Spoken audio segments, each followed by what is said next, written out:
प्यारे भाइयों बहनों, सादर सब प्रेम नमस्ते। सत्यार्थ प्रकाश के चतुर्थ समुल्लास का अध्ययन चल रहा है और अब आज हम पहुंच गए हैं अंतिम पड़ाव पर। तो दो ही मुझे लग रहा है अब आगे भाग बनेंगे इसके। अभी इससे पहले हमने भाग 34 में जाना था कि विवाह की आवश्यकता ही क्यों। बिना विवाह के भी रह सकते हैं, जब तक प्रेम रहे तब तक रहें, फिर छोड़ दें, फिर किसी और के साथ रहने लग जाएं। तो महर्षि दयानंद सरस्वती ने बहुत ही सुंदर इसका उत्तर दिया था, ये तो फिर पशु पक्षियों का व्यवहार हो जाएगा। तो इस प्रकार से बहुत सारी बातें महर्षि दयानंद सरस्वती ने उसमें रखी थी कि किन से प्रेम हो, किन के साथ प्रेम का बर्ताव किया जाए, व्यवहार हमारा कैसा होना चाहिए, संतानों के ऊपर धन खर्च करना चाहिए, इस प्रकार से मोक्ष का साधन करना चाहिए। बहुत सारी बातें हमने 34 भाग में जानी। आज फिर नया विषय प्रारंभ कर रहे हैं कि किन श्लोकों को हम सही न माने, चाहे भले ही वो तुम्हें कह दिया गया हो कि ये भाषा पाराशरी है। क्योंकि हमारे ग्रंथों में, श्लोकों में, इनमें मिलावटें बहुत हुई हैं, इसीलिए हम इनको, उन्होंने, और महर्षि दयानंद सरस्वती ने इन ग्रंथों को पढ़ा है। सभी को पढ़ने के आधार पर जहाँ जहाँ वेद विरुद्ध बात हुई उन्होंने उसका खंडन किया। उन्होंने कहा कि इनको मत मानो, इससे तुम भ्रांति में पड़ जाओगे, और हमको अंधकार में नहीं रहना, ना किसी को अंधकार में रहने देना। और महर्षि स्वयं ही अंधकार में नहीं रहे, वो सबको प्रकाश की ओर ले जाना चाहते थे। जो जो सत्य बात थी, जो जो वेद से निकली थी, उन्हीं उन्हीं बातों को उन्होंने माना है।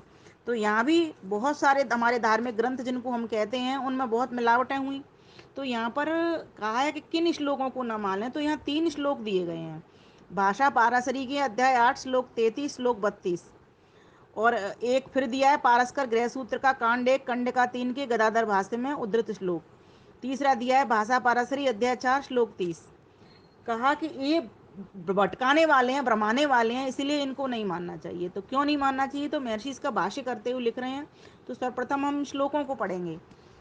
पतितोऽपि द्विजः श्रेष्ठो न च शूद्रो जितेन्द्रियः निर्दुग्धा चापि गौः पूज्या न च दुग्धवती खरी, न च दुग्धवती खरी।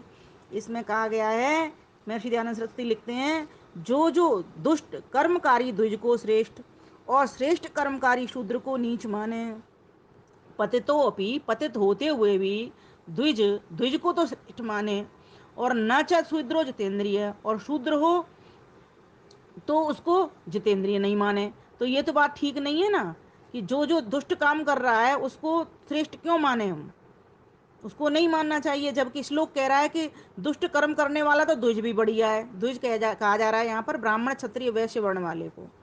कह रहे हैं कि भले ही ब्राह्मण तो भले ही बुरे कर्म कर ले, अधर्म के कर्म कर ले, उसको तो श्रेष्ठ मानो, और जो श्रेष्ठ कर्म कर रहा है और जो शूद्र है ना, उसको नीच मान लेना चाहिए। तो महर्षि आनंद सरस्वती कह रहे हैं, तो इससे परे पक्षपात, अन्याय, अधर्म दूसरा अधिक कौन सा होगा। क्योंकि पक्षपात तो कहा ही जाए उसी को जाता है जहाँ पर न्याय नहीं है, जहाँ पर धर्म नहीं है, जहाँ अधर्म है। तो ये तीनों बातें एक समान सी हैं, पर्यायवाची जैसी हैं। पक्षपात, अन्याय और अधर्म, यही तो ठीक नहीं है बात। क्योंकि जिस व्यक्ति के भीतर जो योग्यता है उसका सम्मान होना चाहिए और उसको श्रेष्ठ मानना चाहिए। और जिस व्यक्ति के भीतर नहीं है, चाहे वो किसी भी वर्ण का हो। तो यहाँ पर यही बात बताई जा रही है कि ये श्लोक जो है वो तो ये कह रहा है कि दुष्ट कर्म भले ही कर ले ब्राह्मण, उसको श्रेष्ठ मानो, और शूद्र जो है वो भले ही श्रेष्ठ काम कर ले, अच्छे काम करे, भले ही उसमें योग्यता, उसको नीच माने। तो कह रहे हैं ये ठीक नहीं है। क्योंकि फिर वो उसका उदाहरण भी दे रहे हैं, क्या दूध देने वाली व न देने वाली गाय गोपालों को पालनीय होती है, वैसे कुमार आदि को गदही पालनीय नहीं होती क्या। यह दृष्टांत भी विषम है। यहाँ तक समझते हैं। तो कहा निर्दुग्धा चाप गौ पूज्या न च दुग्धवती खरी। देखो यहाँ ये समझने की बात यह है कि कुमार को अपने गधे गधी प्यारे प्यारे होते हैं। क्यों होते हैं, बोझा ढोते हैं, उनकी आजीविका के साधन है। और जो गऊ है वो चाहे दूध दे चाहे नहीं दे, दोनों तरह से गोपालों को भी वो पालनीय होती है। क्या नहीं होते क्या, महर्षि आनंद सरस्वती कह रहे हैं, तुलना रख करके एक उदाहरण दे करके कह रहे हैं कि ये जो बात है ना, ये ठीक नहीं है कि जो ब्राह्मण है अगर वो बुरे काम कर ले तो वो श्रेष्ठ नहीं है, और जो शूद्र है ना, और चाहे वो भले ही जितेंद्रिय हो तो वो ठीक नहीं है। तो ये बात तुम्हारी ठीक नहीं है। भले ही वो शूद्र है, अगर वो जितेंद्रिय है, इंद्रियों पर संयम करने वाला है, जरूरी थोड़ी होता है कि वो हर कार्य को अच्छा करेगा, लेकिन जितेंद्रिय है तो भी वो उसकी योग्यता तो श्रेष्ठों में आएगी ना, सम्मानों में सम्मान उसका होगा ही ना, योग्यता तो उसकी कही जाएगी। तो ये जो श्लोक कह रहा है कि नहीं मानना चाहिए शूद्र को, तो वो ठीक नहीं है। निर्दुग्ध चापे गौ पूज्या न च दुग्धवती खरी। तो ये दृष्टांत विषम है, अर्थात विपरीत है, अनुचित है, ये दृष्टांत ठीक नहीं है। कुमार को गधी पालनी नहीं होती क्या, उसको भी तो पालनी होती है, वो भी तो उससे आजीविका कमा रहा होता है। फिर आगे कहा और यह दृष्टांत क्योंकि द्विज और शूद्र मनुष्य जाति, गाय और गधी भिन्न जाति हैं। अब महर्षि बता रहे हैं कि जो जो तुम कह रहे हो ना, ये भी तुलना भी तो तुमने ठीक नहीं दी है। मनुष्यों की पशुओं से दे रहे हो तुम, ये अलग अलग दोनों जाति हैं। अगर तुम्हें देनी ही है तो मनुष्यों की मनुष्यों से कहो, पशुओं की पशुओं से कहो। इसलिए ये श्लोक मान्य नहीं है, श्लोक में बात ठीक नहीं है, ये जो उदाहरण दिया जा रहा है। तो कहा कि क्योंकि द्विज और शूद्र मनुष्य जाति, गाय और गधी भिन्न जाति हैं। कथनचित पशु जाति से दृष्टांत का एक देश, और वैसे भी किसी भी दृष्टांत से एक देश मीन्स दृष्टांत में पूरी पूरी बात सही होती भी नहीं है। दाष्टान्त में मिल भी जावे तो भी इसका आशय अयुक्त है। तो भी ये जो बात है ना वो ठीक नहीं है तुम्हारी, जो श्लोक में कही गई है। यह श्लोक विद्वानों के माननीय कभी नहीं हो सकता। इसीलिए ऐसे श्लोकों को हमको नहीं मानना चाहिए, क्योंकि ये तो बिल्कुल गलत बात है। मान लीजिए कोई घर में निर्धन व्यक्ति है, उसके पास पैसा नहीं है, उसके पास वस्त्र नहीं है, उसके पास कोई साधन संपन्नता नहीं है, और वो व्यक्ति जितेंद्रिय है, तो वो श्रेष्ठ क्यों नहीं है, वो भी श्रेष्ठ कहलाएगा।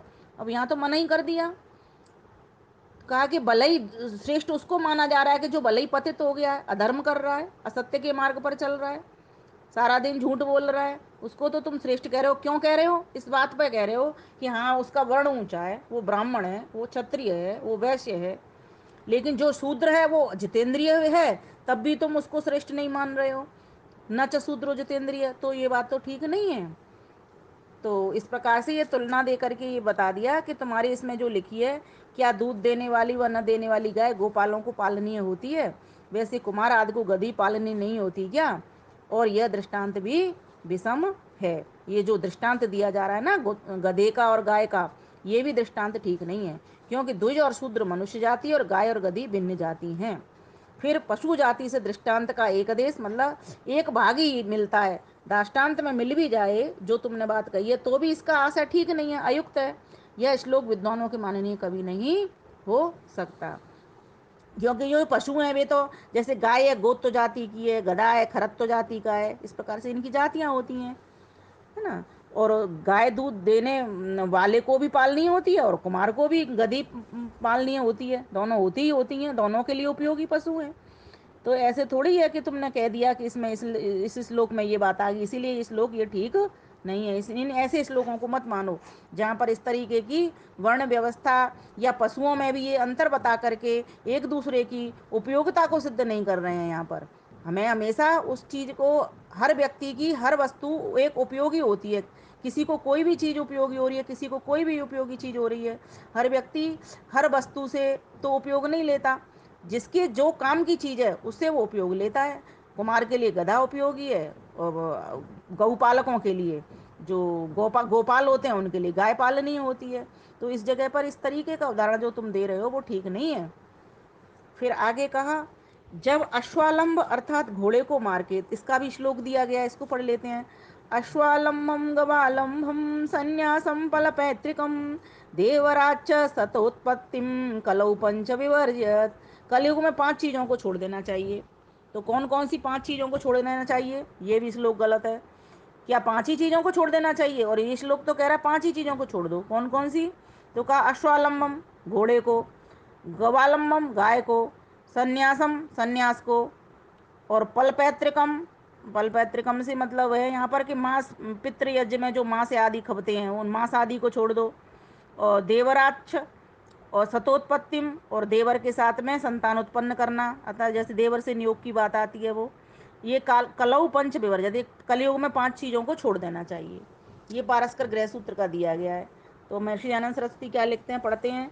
जब अश्वालंब अर्थात घोड़े को मार के अथवा गाय को मार के होम करना वेद विदित नहीं है, तो उसका कलयुग में निषेध करना वेद विरुद्ध क्यों नहीं। जैसे कि इसमें बताई है कि घोड़े को मार करके होम करना वेद विदित नहीं है। तो ठीक है, मानता हूं मैं इस बात, लेकिन कलयुग में निषेध करना वेद विरुद्ध क्यों नहीं? जो कलयुग में इस नीच कर्म का निषेध माना जाए तो त्रेता आदि में विधि विधि आ जाए। अर्थात अगर तुम ये कहते हो कि कलयुग में ये छोड़ दें, तो क्या फिर सतयुग में कर लें? तो क्या त्रेता युग में होना चाहिए? जो वेद विरुद्ध बात है तो वो तो हर समय के लिए है। कोई ये सिर्फ पांच चीजें कलयुग में ही थोड़ी छोड़नी है। इसलिए इन भ्रांतियों वाले श्लोकों को मत पढ़ो, इन श्लोकों से दूरी कर लेनी चाहिए। फिर आगे का, तो इससे ऐसे दुष्ट काम का श्रेष्ठ योग में होना सर्वथा असंभव है, ठीक नहीं है। और जिस सन्यास का वेद आदि में विधि है, फिर तीसरी बात कही थी ना, सन्यास भी कलयुग में नहीं लेना चाहिए, कलयुग में ठीक नहीं है। तो ये सन्यास का क्यों नहीं ठीक है? ये वेद में विधान है इसका, तो कि सन्यासी सन्यास लेना चाहिए, उसका निषेध करना निर्मूल है, ये तो ठीक बात नहीं है। जब मांस का निषेध है तो सर्वदा ही निषेध है। फिर आगे मांस की बात कही थी ना कि मांस खाना चाहिए, तो मांस का भी ठीक नहीं है। तो ये बात हमेशा के लिए माननी चाहिए। मतलब ये कह रहे हैं कि घोड़े का जो हो हवन किया जाता है मार करके, और गाय को मार करके हवन किया जाता है, ये वेद विरुद्ध नहीं है। तो उसका कलयुग में निषेध करना वेद विरुद्ध क्यों नहीं? जो कलयुग में इस नीच कर्म का निषेध माना जाए तो त्रेता आदि में भी विधि आ जाए, और ऐसे दुष्ट काम का श्रेष्ठ युग में होना सर्वथा असंभव है। इसीलिए श्रेष्ठ युग में तो ये करते ही नहीं थे, पहले लोग तो ये सब करते ही नहीं थे, तो इसमें भी क्यों करना, है ना? इसीलिए इसमें नहीं करना। और जिस सन्यास का वेद आदि में विधान है उसका क्यों तुम निषेध करते हो? निर्मूल है। और जब मांस का निषेध है तो सर्वदा ही निषेध है हर युग में। गलत काम का तो, अधर्म का, अन्याय का तो हमेशा ही निषेध है। विधान तो अच्छी चीजों का है ना। जब देवर से पुत्र उत्पत्ति करनी वेद में लिखी है, नियोग की बात वेद में हमने पढ़ी है, ये वेद में लिखी है, तो ये श्लोक करता क्यों भूंजता है, क्यों चिल्लाता है?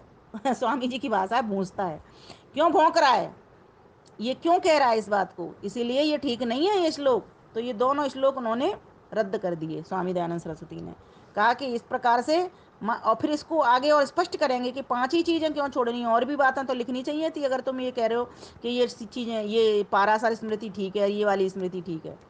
तो कहा आगे, नष्टे मृते प्रव्रजिते क्लीवे च पतिते पतौ पंचस्त्वापत्सु नारीणाम पतिरन्यो विधीयते, पतिरन्ये विधीयते।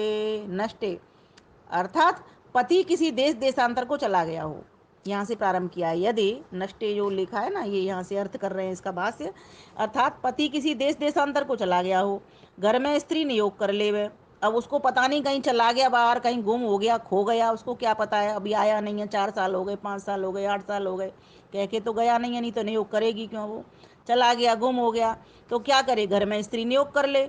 उसी समय मान लीजिए विवाहित पति आ जाए, कई बार ऐसा देखने में भी आता है कि बाद में चले आते हैं वो, तो वह किसकी स्त्री हो? कोई कहे कि विवाहित पति की, हमने चलो मान ली तुम्हारी बात, विवाहित पति की होगी, परंतु ऐसी व्यवस्था पाराशरी में तो नहीं लिखी। ये 5 बातें लिखी, ऐसी बात तो ये तो लिखनी चाहिए थी। क्या स्त्री के 5 ही आपद समय, क्या ये स्त्री के ये 5 ही आपद समय जो अभी हमने पढ़े हैं? रोगी पड़ा हो, लड़ाई हो गई हो इत्यादि आपातकाल भी तो 5 से भी अधिक हैं। अगर पति रोगी पड़ा है, असमर्थ है, या फिर लड़ाई हो गई हो, अधार्मिक है पति, मतलब बनती नहीं हो पति से, तो भी तो इससे भी तो अधिक हैं। इसलिए ऐसे ऐसे श्लोकों को कभी नहीं मानना चाहिए। फिर प्रश्न उठा रहा है वो पूर्व पक्ष, क्यों जी तुम पाराशर मुनि के वचन को भी नहीं मानते? वो तो इतने ब्रह्म ऋषि हुए हैं, तुम उनकी भी बात नहीं मानते? तब फिर उत्तर दे रहे हैं, चाहे किसी का वचन हो परंतु वेद के विरुद्ध होने से नहीं मानते। ये जो बातें आई हैं ये वेद के विरुद्ध बात है, और यह पाराशर का भी वचन नहीं है, क्योंकि महर्षि भी जानते हैं कि पाराशर तो बहुत ब्रह्म ऋषि हुए हैं। इसलिए ये जो वचन है ये पाराशर का नहीं है, प्रक्षिप्त और मिलावटें हमारे श्लोकों में, ग्रंथों में बहुत की गई हैं, इसलिए ये पराशर का वचन नहीं हो सकता। ये इस बात को विश्वास के साथ कह रहे हैं, क्योंकि जैसे ब्रह्मोवाच, वशिष्ठोवाच, रामोवाच, शिवोवाच, देवोवाच इत्यादि श्रेष्ठों का नाम तो लिख दिया जाता है, ग्रंथ रचना कर दी जाती है, क्यों की जाती है? कि सर्वमान्य से नाम से इस ग्रंथों को सब संसार मान लेवे कि जी बड़े व्यक्ति ने लिखा है, ब्रह्म ऋषि ने लिखा है, वशिष्ठ जी ने लिखा है, भगवान राम ने लिखा है, शिव जी ने लिखा है, इसलिए उनके नाम नाम के हिसाब से लिख लिख करके ग्रंथों की रचना लोग कर देते हैं, जिससे बड़ा व्यक्ति का नाम समझ के सारा संसार मान लेवे और हमारी ये आज का आजीविका चल जाए। स्वामी जी लिखते हैं, और पुष्कल आजीविका चल जाए, लंबी हमारी आजीविका चलती रहे। तो इसीलिए कुछ प्रक्षिप्त श्लोकों को छोड़ करके मनुस्मृति ही वेदानुकूल है, अन्य स्मृतियां नहीं। अब देखो, मनुस्मृति पर पूरा विश्वास कर रहे हैं, ऐसे ही अन्य जाल ग्रंथों की व्यवस्था समझ लो। और मनुस्मृति में भी तो लोगों ने बहुत मिलावटें की हैं, सोचो, फिर भी मनुस्मृति में बहुत अधिक भाग बहुत सही है।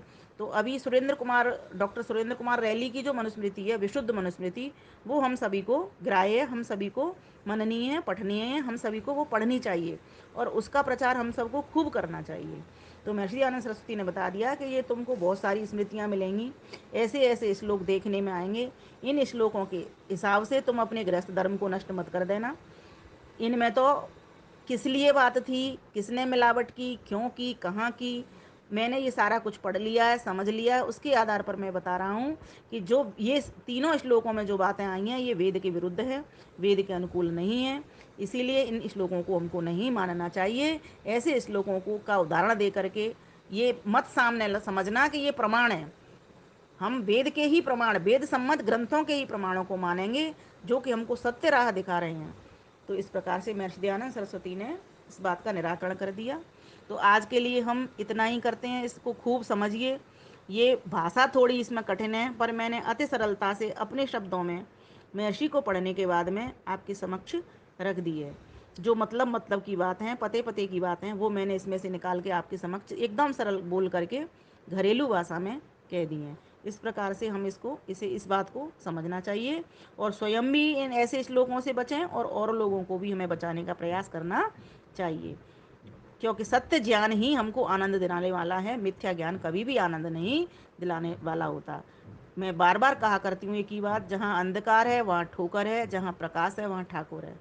तो हम सबकी मंजिल कहाँ की है? उस ठाकुर को, अर्थात उस परम पिता परमेश्वर को, स्वामी को, सबका जो मालिक है, सब कुछ उसी का है, उसी के पास पहुँचने का प्रयत्न करना है। तो उसके लिए हमें अगर चाहिए उसके पास पहुंचना है यदि तो हमको सत्य ज्ञान की ओर बढ़ना ही पड़ेगा, क्योंकि वो परमेश्वर सच्चिदानंद स्वरूप है। सबसे अधिक भी आनंद उसके पास है, वही सत्य है, वही चेतन है। हम सत्य चेतन होते हुए भी हमारे पास आनंद नहीं है, इसलिए आनंद लेने उसके पास जाना ही पड़ेगा। तो आज के लिए इतना ही, फिर एक नया प्रश्न उठेगा। अब अगले भाग में इसको, भाग 36 में इसका समापन कर देंगे। बस एक ही भाग बचा हुआ है, इसमें बहुत अच्छा प्रश्न आगे के भाग में भी उठेगा। ये आज भाग 35 यहाँ तक संपन्न करते हैं, भाग 36 रह जाएगा, इसको अगले भाग में ले लेंगे, कल के लिए छोड़ देते हैं। बहुत अच्छे अच्छे प्रश्न आएंगे आगे भी कि गृहआश्रम सबसे छोटा है व बड़ा है। हर व्यक्ति के मन में ऐसे प्रश्न आते हैं, क्योंकि आश्रम 4 है ना, तो गृहस्थ आश्रम छोटा है या बड़ा है, इस तरह के प्रश्न आएंगे। तो इनका हम कल देखेंगे। आज के लिए इतना। आप सभी का धन्यवाद। पढ़ते रहें, पढ़ाते रहें, बढ़ते रहें, बढ़ाते रहें, प्रभु की मंजिल चढ़ते रहें, सभी को भी चढ़ाते रहें। प्रत्येक को अपनी ही उन्नति से संतुष्ट नहीं रहना चाहिए, किंतु सबकी उन्नति में अपनी उन्नति समझनी चाहिए। धन्यवाद। नमस्ते।